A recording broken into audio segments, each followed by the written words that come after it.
Good afternoon. Thank you very much for joining. This is Michelle Savage with XBRL US, and you're here for our webinar, Get Ready for SEC Fee-Based Filing Payments Modernization. We're excited to have with us a number of terrific speakers. We're going to have Todd Canale from the Edgar Business Office at the U.S. Securities and Exchange Commission. We have Mark Green from the Division of Corporation Finance at the U.S. Securities and Exchange Commission. Unfortunately, Nikki Ann Berteau, Disclosure Product Analyst at Broadridge Financial Solutions, is unable to join us today. She is unfortunately caught up in the hurricane down in Houston, but we think she's doing okay. And we also have Angela McTeer. Angela is Business Requirements Analyst at Donnelly Financial Solutions. And finally, we have Scott Tice, who is the CEO of NovaWorks.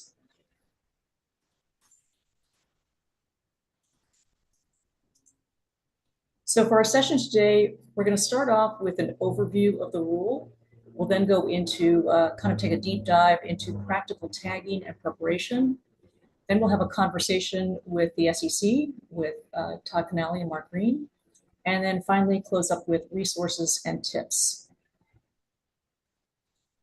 So with that, I'm going to turn it over to Angela McTeer, who's going to take us through the rule. Angela. Hi, Michelle. Thank you.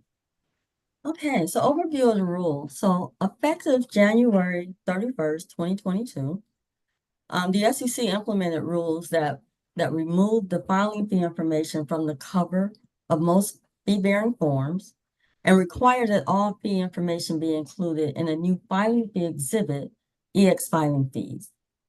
So the rule also regulated a phase-in period for providing fee information in a structured format and tagging inline XBRL.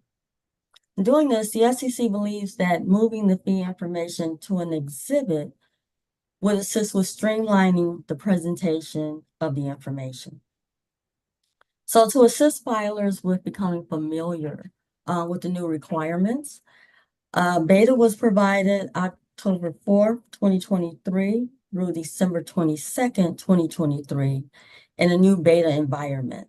So filers were able to go in and actually test the technical and structured data features of the tool, and then provide feedback and comments to the SEC on the features and how they responded.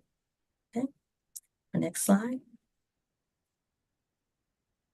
So the rule includes 72 submission types that are actually impacted by the new fee exhibit requirements.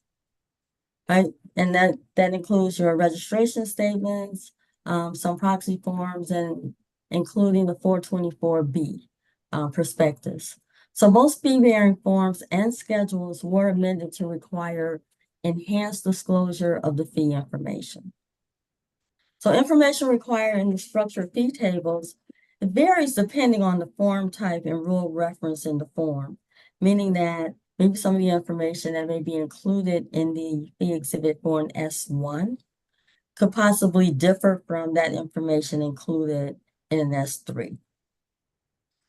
New requirement also requires the offset information to be included in a tabular disclosure, meaning that every aspect or every requirement of that fee information, which would be the company's name, the form type that you're actually using to offset your fees, that information is broken out into different tabs and required to be tagged.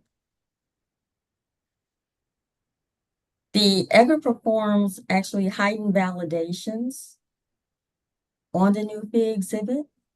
So some of the validations would be especially for amendments, the form type.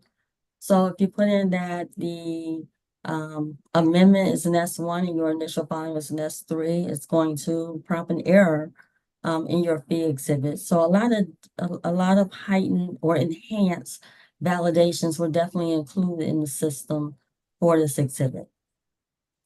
So, in providing tagging, FFD taxonomy for filing fee disclosure was actually created and published January 26, 2024. This taxonomy is used especially or specifically for tagging the filing fee exhibit information. Right? So filers can currently voluntarily present filing fee disclosure in IBXRL structured format on a voluntary basis. So that was provided actually as of January 2024. But compliance dates for mandating or requiring that information is July 31st, 2024 for large accelerated filers. All other filers must comply by July 31st, 2025. That will include certain investment companies that file registration statements on forms N2 and N14. Okay. Next slide. So as part of the fee modernization rule, the SEC also enhanced or made enhancements to how filers can submit their payments.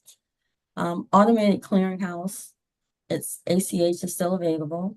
You can also submit your payments now via debit and credit cards.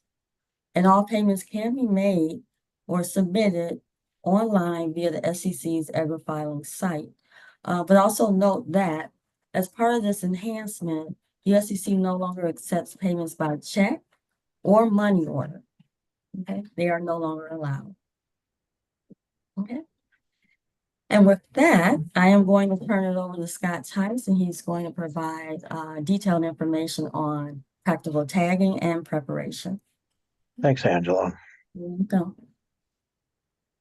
So we're going to go into the nuts and bolts of how all this works and hopefully give you a good overview if you haven't looked at it. And if you have looked at it and worked with it, and maybe you'll learn a few things. We'll see. Hopefully this is going to have a lot of good stuff in it. So we're going to talk about the actual taxonomy and review what goes into that. We'll do a little bit of discussion about XBRL, or making the assumption here that most people who are going to be doing this already know about XBRL because you're doing GAAP or risk return. If you don't, then there's lots of resources to learn about it. It's not super critical in this particular case because the taxonomy is actually quite simple. We're going to talk about what's being filed. We're going to do a little bit of some screenshots and things with FEPT, which is the fee exhibit. I forgot, the acronym escapes me right now. I'm sure I have it someplace else. It's the SEC's tool for creating the fee exhibits. And we're going to also talk about how the data differs between what's been conventionally filed in the past as Exhibit 107, now the EX filing fees with the taxonomy, including some real-world examples. So some of the challenges here is that folks have been filing in HTML free format, and this is kind of similar to what happened with GAAP. Everybody had an idea that they were doing it correctly, and because it wasn't being read by the computer, there was no real validation with that. So with going into a data model, now you have to have the data actually fit, and it's got to work within that taxonomy so they become XBRL facts that can then be computer read. And this is going to present some challenges, and we're going to cover some of those. Particularly, the main one here is going to be footnotes or fee notes, and we'll talk about that in detail towards the last part of the presentation here. A little bit of discussion about XBRL, particularly if you're not familiar, what things are. A taxonomy actually defines the data model and all the concepts and things that can be used. And the SEC, for most taxonomies, updates that every year generally. Sometimes they do interim updates. So that's something to look out for. If you're using FEPT, it probably doesn't make any difference. It's going to pick the right one every time. The instance is what you're actually filing to the SEC. So when you've created your exhibit, that is the instance. Within that instance, we refer to facts by their concept name and a context, and that's going to be the period of the filing, essentially the filing date. It's not as important here, and then optional dimensions. If you're used to GAAP and other things, we have lots of different dimensions. The dimensions within FFT are extremely simple. They're really just line item numbers. So if you have 4 items as offerings, you're going to have 4 offering axes dimensions. The taxonomies in general with XBRL are considered open or closed reporting. FFT is a closed taxonomy, and we'll emphasize that again later. So that basically means what you have is what you get. Additional instances. So in some cases, you might be filing your typical 101 with all your information in gap or in risk return. This is just going to be a separate instance. But unlike things like gap, there's no separate schema.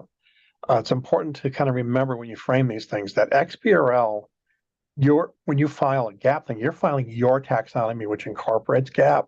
For FFT, you're always just using the FFT taxonomy. There's no supplemental data. There's no link bases. So there's one file, and it's going to be the file type EX filing fees. It's going to be an inline XBRL. And you can prepare this data in regular iXBRL, or you can use a tool like FEPT. Our company through GoFiler has a tool built right into it now for doing the fee information, and it'll actually load FEPT, JSON, and any instance to start off with. So a couple other notes to supplement that. With XBRL, you have things like calculations and presentations and labels. That's all fixed. You can't change any of that. The calculations are actually kind of simple. They're not expressed in XBRL. They're just part of for example, removing the offsets from the fee amount. A couple other things, if you dig deep, this is the first taxonomy that the SEC is using, where they're using the ISO abbreviations. These came out a while ago, and there's actually a large table of standardized abbreviations, and that's what's being used when when we actually look at concept names inside.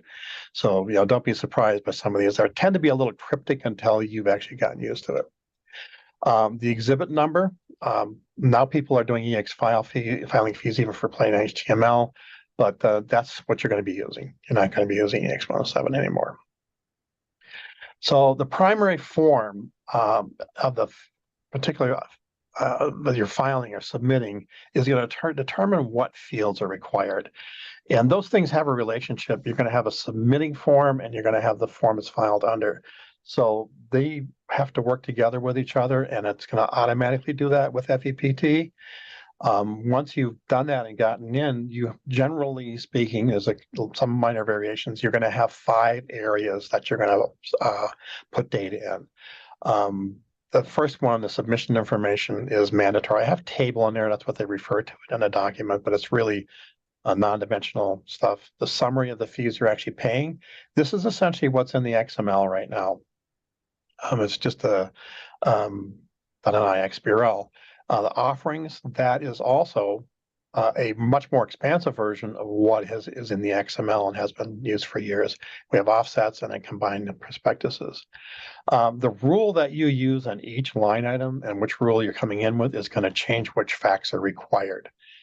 So you'll see that in FEPT, they'll be highlighted in red, or it'll say it's optional. One of the forms, actually just kind of has 2 groups, is the general offerings, and then you have Rule 424I, which has slightly different items. I'll cover that in a moment. So you can see what that looks like. And then also the SE13, the proxy type stuff, that is a little bit different. Same kind of tables, but a lot less fields, so they're actually much simpler to prepare. So we're basing everything on what's in the new XBRL guide, the Edgar XBRL guide, and the filing fee extract. And the SEC just recently updated their website. I think they made another document. I don't know if we included that in the end here. And then there's also information on how to use the tool. Once you get used to it, it's actually really easy to use. To use it, you open Edgar Link Online, enter your appropriate data for your submission. Now, if you're not going to be using Edgar Link Online to file, all you really need to put in is the CIK-CCC, and you have to have, if it's an amendment, the file number, because a lot of things are based on that file number. If you go to the documents page, then you'll see a pop-up that will let you pick out and build that exhibit that you can download. So within here, we're going to be talking about the concept names that are going to be called out in some cases, but we're not going to cover everything. I think there's about 300 some odd tags or concepts. So we don't need to go through all of it. It's fairly straightforward once you get in. So let's just pretend that, hey, we got into Edgar Link and online and then enter their information on the main page. When I come to the documents page, you're going to see this little area here that says, I want to attach this. And you don't have to actually use online. You can just create this and download it as well. If you don't see this or it's grayed out, it means something on the main page isn't right. So if you didn't put a file number in or your CIK/CCC doesn't match up, I've noticed that will stop that from running. Once you get in, you're going to be starting off with the summary information, which is actually pulled out of your submission. Here's the only thing that's really incorporated for other taxonomies, and that's the DEI or document and entity information. Just your basic CIK, registrant name, and here's that difference with the form type and a submission type. It's the primary form that you're filing under, like an S3 and then a 424. So that's going to change around, or an S1, S1A. And then the registered file number, if it's an amendment, you have to have that in there. There's some other hidden information, like there's a field for EX filing fees. I'm not sure why the SEC put that in there, but it is in there. It may be so when you look at the instances, they're easily identified without having the context of what is part of. And certain items can be and are hidden. All these items on this particular area are non-dimensional. So that's just straight, your period. Your summary information in the tool looks like this. Unfortunately, once you come in here, this is done. You can't change it. So that's a little bit of a problem. So make sure it's correct before you start entering a lot of data in. And this also changes depending on the form that you're doing. So let's just talk about the summary. This is really kind of the basic stuff. It's, how much money are you sending to the SEC? How much are you saying that you can offset? And what are your total fees from your offerings? There are other fields involved in this, but we don't need to go into those right now. Some of the forms will also have narrative information, including disclosure amounts and whether or not it's a final prospectus, and we'll touch on that later here. And all these items are also non-dimensional. So the first table is going to have rows that are dimensions, and each row is going to have the applicable rule, and that is going to be what rule are you filing these securities under, not with respect to the fees that are associated with it. There are various flags that are associated with it. What type of security? Very similar again to the XML with a title, the offering amount information, how much, maximum price, fee, etc. And then there's an optional note. All of the tables each row has an optional note. And then there are two different options for Rule 415A6 and 457F, and that changes the fields that are going to be filed.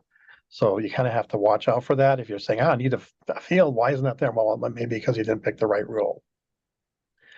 So when you get done with this, when you do an entry, you just hit save, and a list of rows will appear for editing. So I put one in here, you'll see.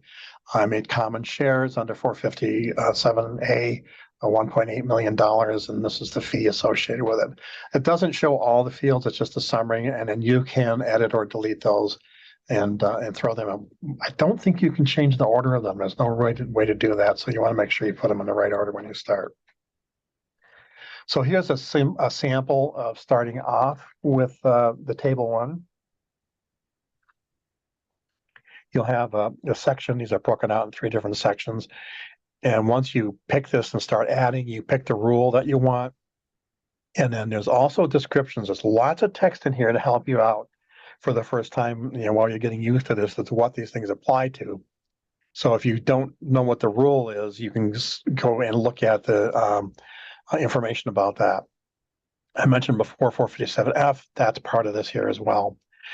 Once I enter this information, I'll then see a screen that I can enter the data into.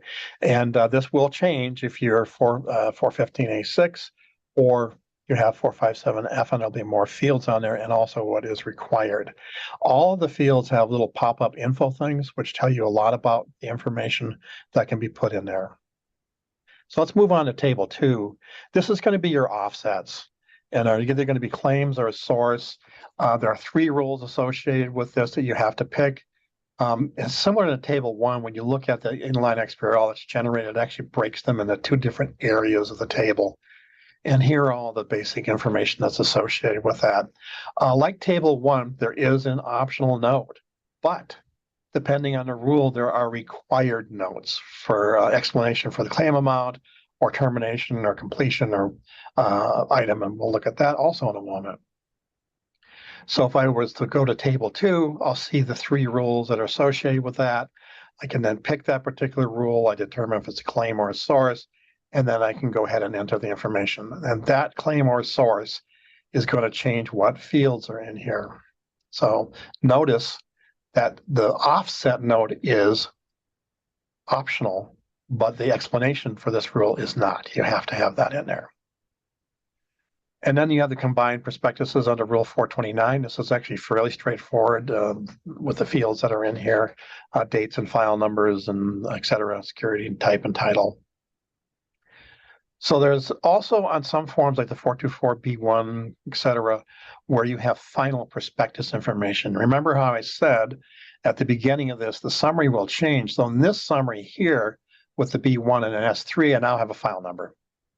That's the file number entered on EdgarLink online, and then the name of the filer. A little switch down here that says, hey, is this a final prospectus? And do I want to provide only narrative disclosure? If you check this, all the table stuff just disappears. That lets you throw in the maximum aggregate amount for the final and the offering price and then any notes. I believe there's some discussions about having to become dimensional. Right now, it is not dimensional. There is a difference between Rule 424I in the sense that the information is pretty much the same, but they're asking for business address information and other stuff that's attached to that you'll see in the summary section. Then you essentially have table 1. They don't call it table 1 here, but it's the same type of information. And then finally, you've got any 457P offsets, which you can add. And this is dimensionals. You can have multiples of that. And then in the end, you've got the tallying up of all the information, including any offsets. So once we're working here, one of the things we want to do is save this stuff and create IXBRL. We really want to save stuff in a JSON file. Lets you come back in and restore a session. You cannot restore a session from IXBRL. So be careful with that. And also, I think that now we're out of beta. The system works good or works well. But you know what? You get up and walk away and get distracted by somebody and come back and find out that it timed out. And it will time out. I don't remember what the timeout amount is, like 15 minutes. And then it's going to, you're done. So you definitely want to be saving this JSON occasionally so you have your work preserved. You can also, when you're done, when you export it, you can validate it in a rel, and we'll look at that in a little more detail. And you can view it directly from the FEPT, which is nice. You can go into the interactive viewer. So when we want to look at the data we're going to file, we have to generate an exhibit.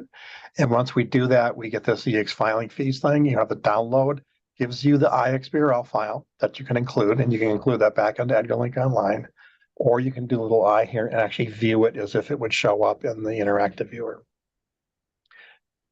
So let's take a look at that example I had before. This is me pressing that interactive viewer thing. So I'll see just what you'd see with the inline XBRL viewer.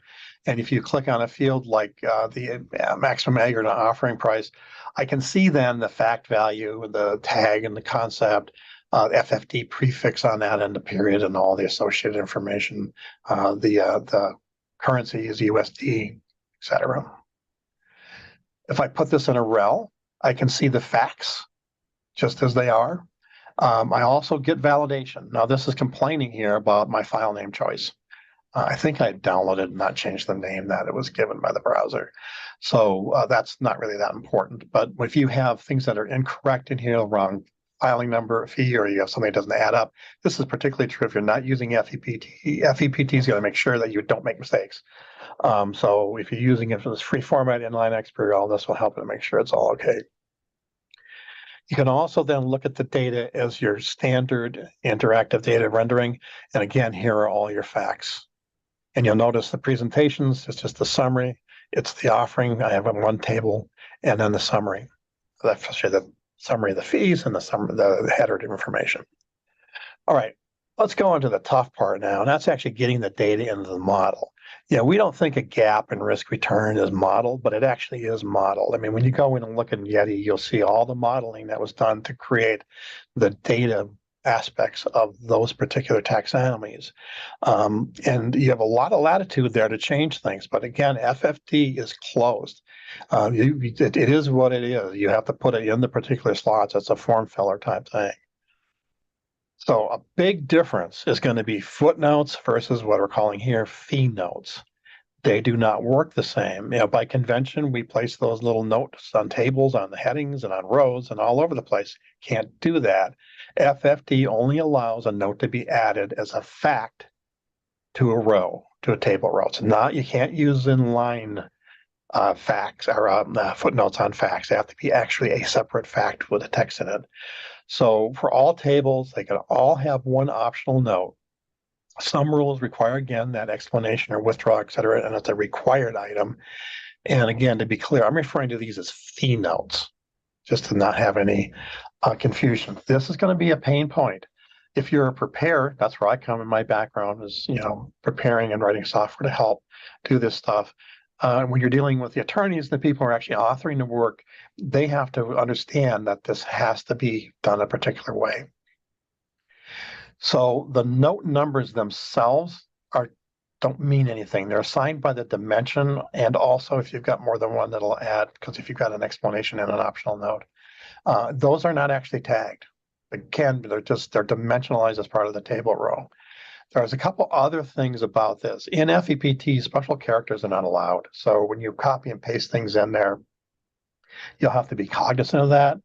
The white space is actually maintained. It's kind of more along the lines of treating it as kind of semi pre-formatted, which is cool. And then if you want to look at this in more detail, go to the filing fee interface guide on section 111. There's a bunch of information about that. If you prepare the document in your own IXBRL or whatever, you can put legal XHTML in because it is IXBRL. So you can do a lot more things in there then. But that's a lot more complicated. I can understand why the SEC decided not to do that. So let's look at an actual EX filing fees. This one's Exhibit 107. This was actually something that was recently filed. And we'll see a couple of things that are going to cause a problem. This has got a note on a column. That's very common. We had a note on a number here and a note on a number. We have 3 different footnotes, 1 row. That's not going to work. That's all has to be combined into one piece of text. We also have stuff that's being repeated in here. So again, for those that are authoring this, for the lawyers, you're going to have to kind of think about how this is going to work and how it's going to be different. Another thing this is kind of one of the things that's experienced with GAP is that has got Rule 457C in there. There's no Rule 457C in FEPT. So you got to make sure which one this is going to go under. It might go under other. I don't know. I didn't investigate this to see what it was. So again, you can't, the free format, there's no kind of suspension or validation on this. With FFT, there is. So here's another example where I've got items here, and then I have all our items have notes in here about the values. There's no values in there.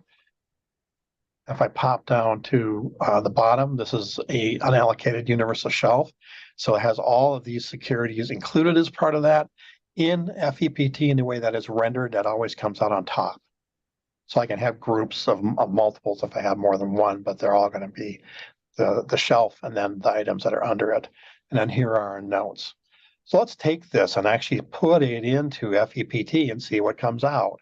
This is my attempt at doing this. I think the notes would have been redone, but notice there's only one note. And there's one note here. That's the only row that here can have a note is that unallocated universal shelf. All the ones that are subordinate to that do not have notes. So that's a big deal there. Now, if you were paying attention, you'll notice that the net fee due on the example was different because they had put in the claims and offsets. I didn't do that. I was lazy. So let's take a look at another example. We've got 2 notes on this particular item. So you do want to, again, realize that that's not going to work. And these have to be combined. So when you go to File, you're going to want to, again, attach that item on. And there's no other files associated with it. It's just that one EX filing fees. You're going to want to validate the EX filing fees with exhibits such as a REL. Our tool also validates a lot of stuff just as IXBRL and within the authoring tool. Make sure you check the box. Like on a 424B on the main page, it says, I am attaching IXBRL. It wants that. I'm not sure why it doesn't just figure it out, but they want that on there. And Edgar Link Online, again, this kind of varies where some of this is, and once you get in there, play with it, you'll figure it out. Key takeaways: legacy EX filing fees or EX107 have been done in free format, so people are used to that. FFD is not; it's got to force you into that data model, so be prepared for that. So other important considerations here are the manner in which those notes or fee notes are actually done. The taxonomy cannot be extended, and allow extra time for the first few filings. Time to fit the data in, time to validate the data, time to test file. Once you've gone through and done a few of these, it's going to be easy. Particularly now you got to communicate between the person who's actually doing the work at the computer versus the one who's authoring the data. And once that's done, it's going to be fine. It's going to be a bit of a learning curve up front. If you're going to be doing this, I would recommend either taking some data you've already filed and work it into FEPT and test it, or go find some stuff off the SEC and actually do real world examples so you can understand what the challenges are going to be. So that covers the nuts and bolts portion of this. I'm going to go ahead and turn it back over to Angela, and we're going to have a discussion with the SEC. Feel free to ask questions. There's a question box that's part of Zoom, and we will either be answering them online or at the end. Go ahead, Angela. Hi, Scott. Thank you. It's great information. Okay. And thank you. Okay, so now we'll start our Q&A with Mr. Todd Canali. He's with the Edgar Business Office, and Mr. Mark Green, who's with the Division of Corporation Finance. Mark, Todd, welcome. Our next screen. Thank you. Thank you very much, Angela. I would just like to begin by giving the disclaimer we're required to give. Todd and my remarks today are provided in our official capacities. Todd is a technical advisor in the Edgar Business Office, and I as a senior special counsel in the Office of Rulemaking in the Division of Corporation Finance. Our remarks, however, do not necessarily reflect the views of the Commission, the commissioners, or other members of the staff. All right. Thank you. All right, Michelle, next screen. All right, so then our first question. What is the SEC's primary goal with the fee-based filing rule? The Commission's primary goal has been to improve filing fee preparation and payment processing with regard to preparation through enhanced validation that's possible through filing fee structuring, and with regard to payment processing, lower cost, easily routable payment methods. As part of the initiative, we added ACH, debit and credit cards, and no longer available or discontinued was the check option or money orders. With respect to those, they were not easily routable and they were little used. Great, thank you. And then how do you expect implementation of the rule to impact registrants and help commission staff? Well, with respect to registrants, we believe that improvements in the validation process that are possible by structuring the filing fee information when coupled with pre-submission validation will provide more certainty to registrants that the proper filing fee has been calculated and paid. And correspondingly, with respect to the Commission staff, we believe that the validation process will be faster and more efficient through structuring, and the staff will be able to use automated tools in order to validate payment information with respect to complex information. Sort of in sum, we think that in the long run, there'll be more accurate fee information, and it would act to the benefit of both registrants and the staff. Oh, perfect. Thank you. Okay, so in regards to offset fees, what guidance is available for filers when applying for offset fees? Or when applying as an initial matter, it's worth noting that the law and concepts that underlie the application of offset fees remain largely as they were prior to the 2021 amendments. But with respect to practical guidance, however, I believe at the end of this PowerPoint, there will be a resources page. And among the other things on that page will be a link to a page on our website, sec.gov, titled Edgar Filing Fees. That in turn will have a link that's titled Topics of Frequent Inquiry. And one of the topics that you find on that page is an entire section that is dedicated to offset claim and source presentation. And I just would like to highlight a couple of points that are on that page, and this reflects some of the things we've seen in the filings that we've received to date. First of all, fee offset claims must be presented in a cumulative manner. And what I mean by this, for example, would be if a filer comes in with an initial filing of, say, an S1, it might claim an offset of $100. Then it might come in, add additional securities to register, and wish to claim an additional offset of $100 in the amendment. In that case, the amended filing, the S1A, should show an offset claimed of $200. It is cumulative in that respect. The other point that I would like to highlight with respect to offsets is with respect to offset sources. The offset source information is required to be presented in the offset source table on a submission by submission basis.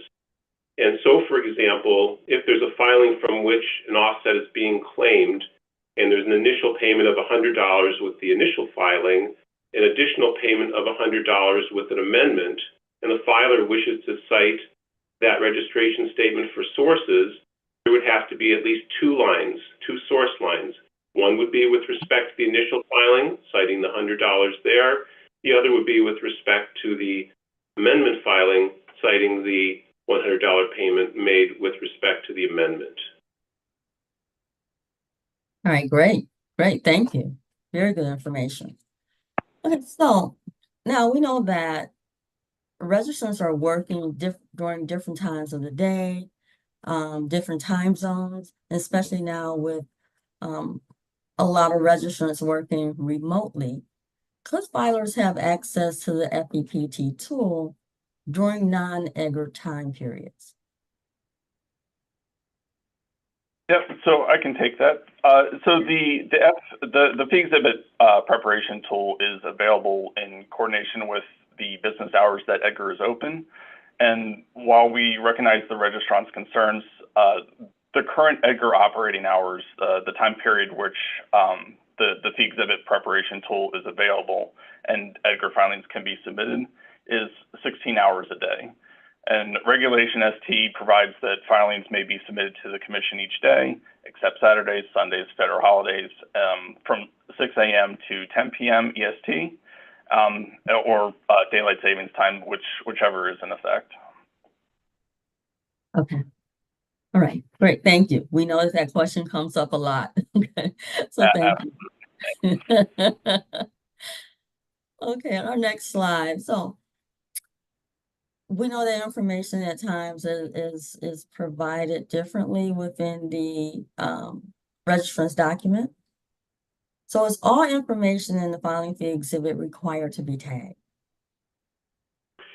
Well, in short, all information in the filing fee exhibit is required to be tagged. To elaborate a little bit and take the liberty of asking myself a couple of questions, as a fundamental matter, what will be processed? And the answer to that is EDGAR will process the XBRL filing fee exhibit and filing header information. How do we get to the requirement that all information in the exhibit must be tagged? Well, the filing fee exhibit instructions across the board say that any disclosure not specifically required to be tabular must be narrative. And so the contents of the filing fee exhibit are either tabular or narrative. And the requirement is that all tabular and all narrative disclosure be tagged. Now, related to these tagging requirements, we strongly encourage filers to consider the benefits that the fee exhibit preparation tool may provide through its prompts and its other assistive technology. We note, however, that a filer that chooses to use the FEPT remains responsible for its output and can instead choose to construct its own structured filings outside of EDGAR. If you have additional questions on this, please reach out to filer support at the Commission. All right, thank you. All right, next slide. So could the FEPT source code be made available to vendors? Unfortunately, no. EDGAR source code is not being made available. It is not. Okay. So the FPT functionality does not allow registrants to actually edit the rule or the form once they enter a rule into the form itself. Can this be adjusted to allow for editing? So what happens is if you put in a rule and then save it and decide you need to change it, you have to start all over again. Could this be adjusted? Yeah, as the saying goes, this is a feature and it's not a bug. The functionality is driven by rule reference, and unfortunately, this can't be changed. So we do emphasize that accurate data entry is made. Okay. All right. Thank you. We know that EDGAR doesn't accept special characters. Users may inadvertently enter those characters. The warning does not specify which invalid characters are not allowed. Could that warning message be revised? It's a good question. The Chapter 5 of the EDGAR Filer Manual, Volume 2, it has a section in there labeled Constructing Attached Documents and Document Types, and that includes information on the characters that are allowed and not allowed in EDGAR. And anybody can look that up for which characters will be accepted. Okay. All right, perfect. Thank you.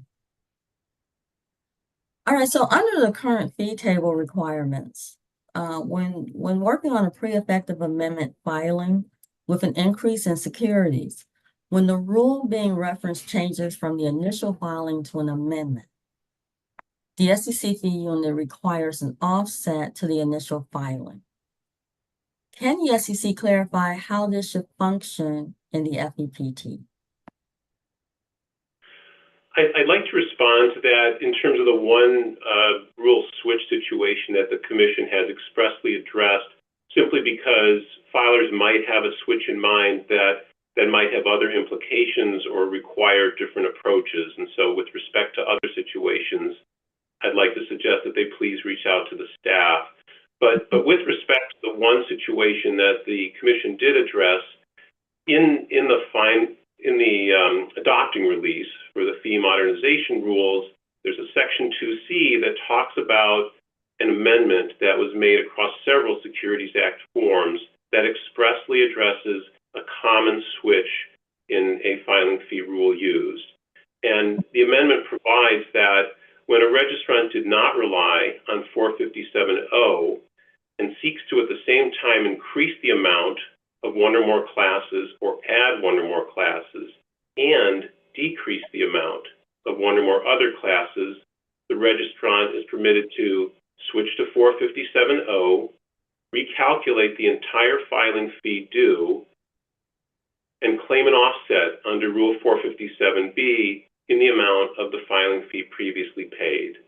And so I just want to reiterate, to the extent there are other situations when a filer is contemplating switching the calculation rule, please do reach out to us. If it's my division, Corporation Finance, it's 202-555-3430. If it's the Division of Investment Management, 202-551-6792. All right, thank you. Thank you.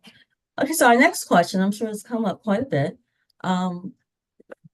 When presenting this information in paper format, users were able to list euros versus US dollar.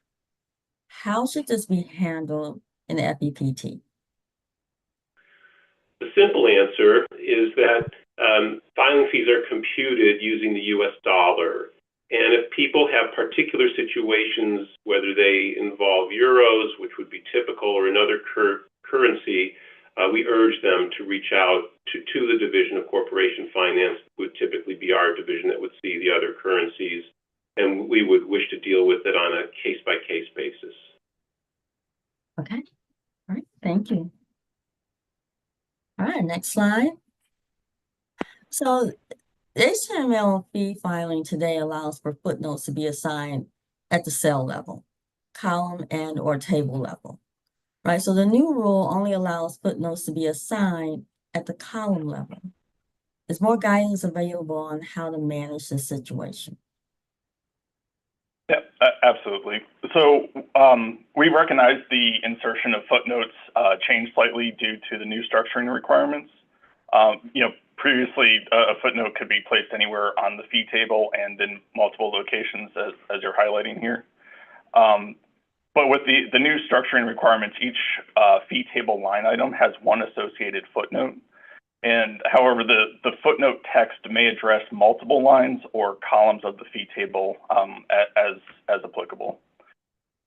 For situations where multiple footnotes were used previously, or where footnotes need to reference multiple locations, we suggest creating a footnote for the first applicable line, and in the footnote text, reference the additional locations or lines for which the note is applicable. Also, footnotes should be inserted as tagged XBRL facts, so human readable footnotes, not as XBRL footnotes. I believe Scott referred to these as fee notes. So the need to insert footnotes should be reduced with the new structuring requirements, and we've provided more information in the filing fee interface guide in section 1.11, and that can be found on our website. And additional guidance can be found on our website under Submit Filings and Improving EDGAR and Fee Topics of Frequent Inquiry, which is also linked at the end of the presentation under FAQs. Okay, all right, perfect. Todd, Mark, thank you so much. We really appreciate you taking the time to answer our questions. And the responses were great. So I will now turn it over to Michelle, who is going to cover the tips and resources. Great, thank you, Angela. And thanks very much, Mark and Todd. I know that a lot of your questions have been answered by some of our panelists, and we'll come back to additional questions at the end of the tips section. So I'm just going to talk a little bit about some of the tips and resources that are available to you by the SEC, and also referencing the one that Mark and Todd both mentioned. So here are just a few general tips. So enabling the FEPT link on the Documents tab, these are the valid inputs that are required. You'll need to, when filing initial registration statements, you'll need to input a valid CIK and CCC. When filing amendments to initial registration statements or a 424B filing, you'll need a valid CIK, CCC, and file number.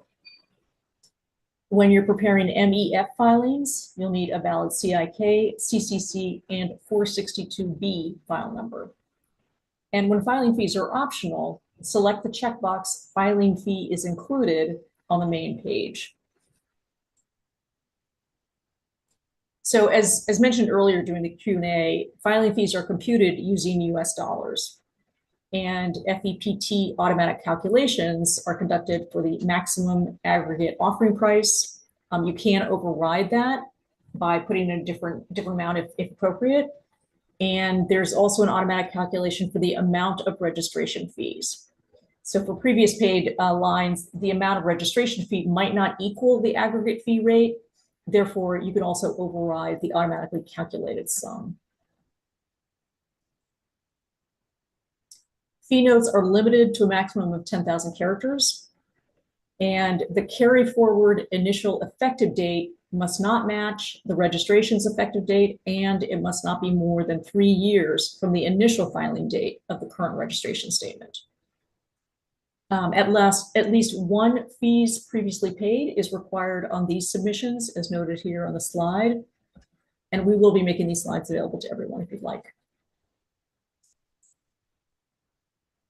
Okay, and then here is a top 10 review checklist that you might want to refer to as you work on preparing some of your fee filing submissions. So one, check the automatic calculations. Two, the FEPT system generated warning report. Three, preview the EX filing fee exhibit. Four, review each inline XBRL tag. Five, look at the tables 1, 2, and 3 as applicable for your filing. 6, look at all fee notes. Make sure there's no special characters that are not allowed. 7, check your narrative disclosure. 8, take a look at the interactive data view.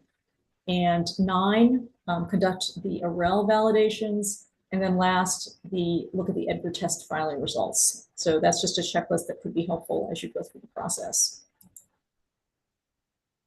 And then last, we have a page of resources that we refer you to. The first link that you see here is the SEC EDGAR filing fee page, which has a lot of really useful content. And in particular, we strongly urge you to take a look at that as well. So with that, I'm going to go to questions. And let me just take a look at these. Okay, and I'm going to pose these to Angela and to Scott. Let's see. So we're going to start from the bottom here. So Angela, if you want to bring your screen up there, your video up. So we have a tag for the footnote in the standard taxonomy. So we need to tag the footnote, or do we need to assign the footnote, or both? I'm going to give an answer to this.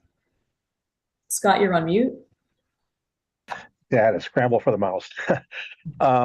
Basically, it's important to remember that the note text belongs to that particular row.